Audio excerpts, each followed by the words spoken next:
DB হেফাজতে থাকা কোটা সংস্কার আন্দোলনের ৬ সমন্বয়ককে পরিবারের কাছে ফিরিয়ে দেয়া ও চলমান আন্দোলনে শিক্ষার্থীদের উপর সরাসরি গুলির নিষেধাজ্ঞা চেয়ে হাইকোর্টে রিটের শুনানি চলছে।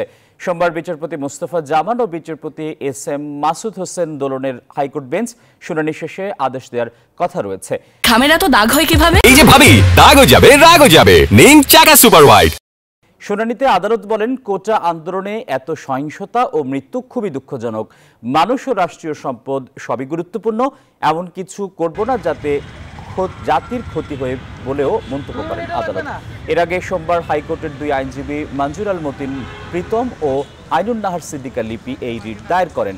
পরে শুনানিতে আদালত মন্তব্য করেন, কোটা আন্দোলনের সমন্বয়কারীদের ধরে এনে ডিবি অফিসে খাবার খাওয়ানোর ছবি প্রকাশ করে জাতির সাথে মশকরা করা হচ্ছে।